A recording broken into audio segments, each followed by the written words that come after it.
Hello मेरे प्यारे दोस्तों, राजेश में आप सभी का स्वागत है। चलिए आज हम शुरुआत करते हैं आहार नाल। चलिए देखिए, तो आहार नाल तो मेरा 3 क्लास हो गया था और ये मेरा चौथा क्लास है। तो इसमें शुरुआत करते हैं आहार नाल। तो इसमें आहार नाल क्या है, चलिए लिखते हैं इसमें। तो लिखिए मनुष्य की,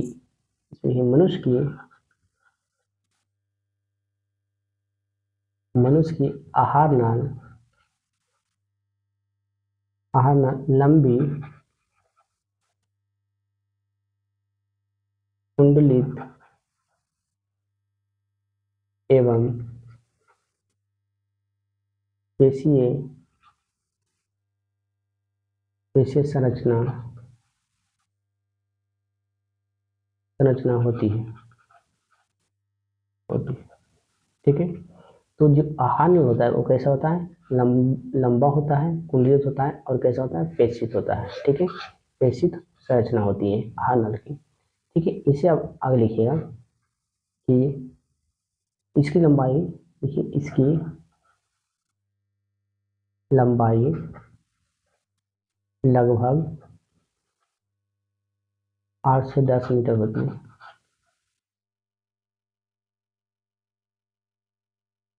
तो इसकी लंबाई की बात करते हैं, 8 से 10 मीटर ये लंबी होती है। ठीक है, तो यहाँ से क्वेश्चन होता है कि आहार नल की लंबाई कितना है, तो 8 से 10 मीटर। ऑब्जेक्टिव क्वेश्चन यहाँ से बनता है। ठीक है, अब इससे आगे चलते हैं कि आहार नल के प्रमुख अंग कौन कौन सी है। तो चलिए इससे आगे चलते हैं।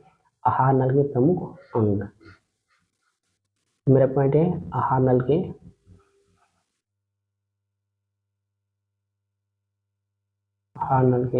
प्रमुख अंग। ठीक है, अब देखिए इसमें ये हुआ अंग। अंग में मेरा पहले लिखिएगा मुख। ठीक है, दूसरा में ग्रसनी, तीसरा में ग्रास नली और चौथा में लिखा अमाशय, पांचवा में लिखा छोटी आंत, और इसमें लिखेगा बड़ी आंत। ठीक है, मुख, ग्रसनी, ग्रास नली, अमाशय, छोटी आंत और बड़ी आंत, ये मेरा हुआ। अब देख लेते हैं मुख का क्या कार्य है, ग्रसनी क्या कार्य है और ग्रास नली, अमाशय क्या कार्य, छोटी आंत और बड़ी आंत, और सभी के हम थोड़ा थोड़ा लिखा देते हैं। तो पहले लिखिएगा मुख,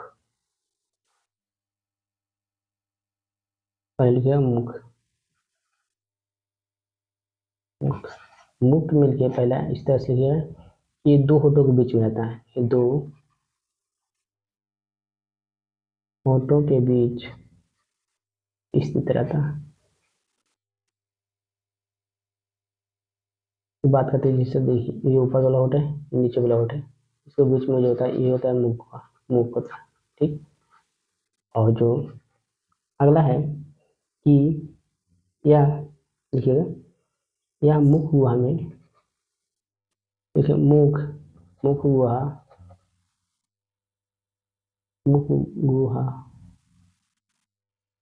गुहा में खुलता है। जो ये मुख जो होता है कहाँ पे खुलता है, मुख गुहा में खुलता है। ठीक है, और एक पॉइंट इसमें लीजिएगा,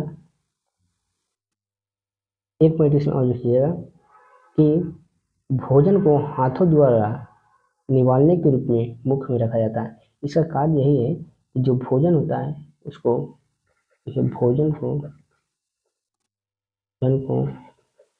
हाथों के द्वारा,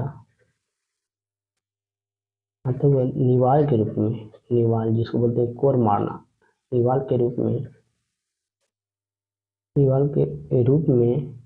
मुख गुहा में रखा जाता है। तो पहले देखिए इसमें, हाँ, मुख कहाँ पे होता है, तो दो होठों के बीच में क्या हो गया, मुख हो गया। ठीक, और ये खुलता कहाँ पे, तो ये जो मुख है मुख गुहा में खुलता है। कहाँ, मुख गुहा में खुलता है।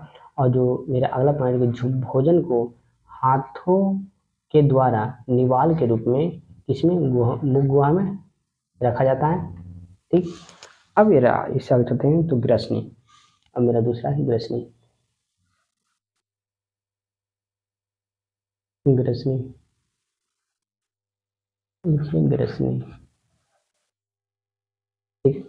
और ग्रसनी लिखिए कि ग्रसनी में किसी प्रकार का पाचन, इसमें पहले लिखिए कि इसमें किसी प्रकार का पाचन नहीं होता है, किसी प्रकार का, किसी प्रकार का पाचन नहीं होता है।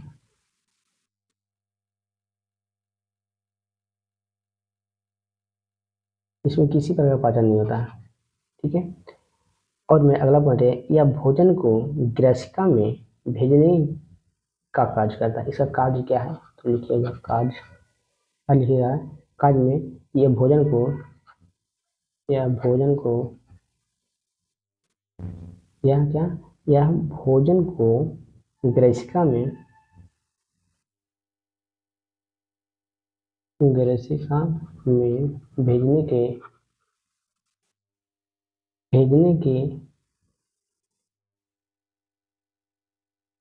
लिए तात्पर्य होता है। इसका कार्य क्या है तो इसका कार्य है ग्रसनी में, कहाँ पे, ग्रसिका, ग्रसिका, ग्रसिका। तो ये भोजन क्या करता है, ग्रसिका में भेजने का कार्य करता है। ठीक है। ग्रसिका में क्या करता है, भोजन को भेजता है, ग्रसिका, ग्रसिका में भोजन को भेजता है। ठीक है। मेरा अगला है ग्रासनली। अब मेरा अगला है ग्रासनली। देखिए ग्रासनली,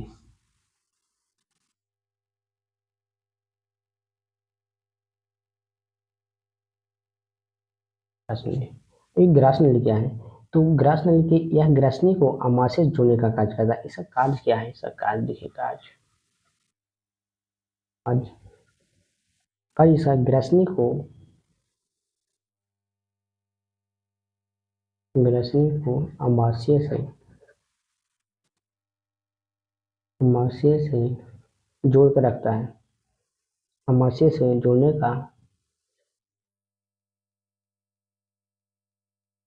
का कार्य करता है। ये क्या करता है, ग्रासनी और अमाशय को क्या करता है, जोड़ने का ग्रासनली काम है। ठीक है। और अंत में, और यह लिखिए, और इसमें, और अंत में अमाशय में खुलता है, अमाशय में खुलता है, और अंत में अमाशय में खुलता है। ठीक है। तो ये किसका कार्य क्या है तो ग्रसनी को अमाशय में ले जोड़ना, दोनों को जोड़ के रखना, और अंत में कहाँ पे, अमाशय में जाकर ये खुल जाता है। ठीक है। अब इसके बाद चलते हैं अमाशय। तो अमाशय क्या करता है, तो अमाशय भोजन को पचाने का कार्य करता है, अमाशय में, छोटी आंत में। ठीक। तो चलिए इससे आगे चलते हैं। अगला मेरा है अमाशय।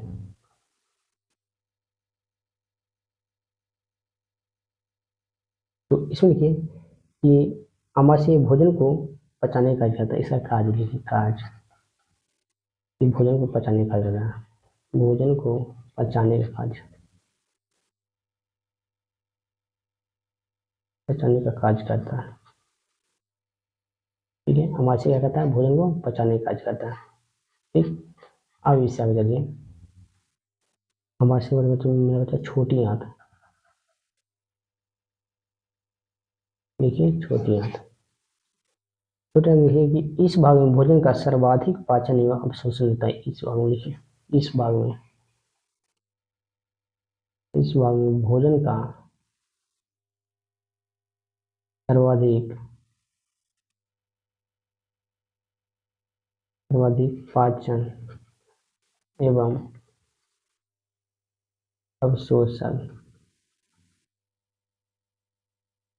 अवशोषण होता है। ठीक है। तो इस बार क्या कहते हैं, भोजन का सर्वाधिक पाचन, सर्वाधिक पाचन कहाँ पे होता है, भोजन पूरी तरह से छोटी आंत में पचता है। ठीक है। तो पूर्ण रूप से पूछेगा कि भोजन कहाँ पचता है तो छोटी आंत में। तो इस भाग में भोजन का सर्वाधिक पाचन एवं अवशोषण होता है। ठीक। ये हो गया मेरा छोटी आंत, एक बड़ी आंत, और लास्ट बचा बड़ी आंत। देखिए इसमें बड़ी आंत, बड़ी आंत, बड़े आत्म लिखिए इसका मुख्य कार्य है, इसका कार्य क्या है, इसका मुख्य कार्य है जल, खनिज, लवण एवं अवशोषण तथा अपचित भोजन को मल के द्वारा बाहर निकालना। तो इसका कार्य देखिए कि जल,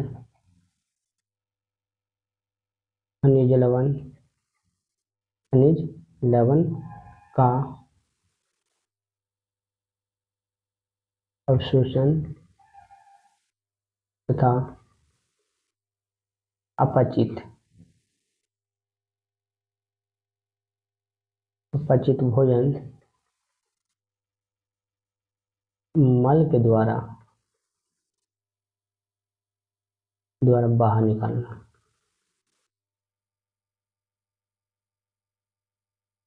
निकालना। तो ये कहता है कि जो जल है, खनिज लवण है, ये सब क्या करना, अवशोषण करना, और जो बिना पचा हुआ भोजन है, जो पचा हुआ भी और बिना पचा हुआ दोनों भोजन को क्या करता है, मल के रूप में ये बाहर निकालता है। कहाँ पे, बड़ी आंत में। ठीक, अब इसके आगे चलते हैं कि अमाशय जो हमारे शरीर में वो अम्ल की क्या भूमिका है। यहाँ से क्वेश्चन पूछता है कि जो अमाशय है, जो हमारे शरीर में अमाशय में अम्ल की क्या भूमिका है। तो मेरा अगला क्वेश्चन ये रहा। चलिए यहाँ तक हो गया, इससे आगे चलते हैं।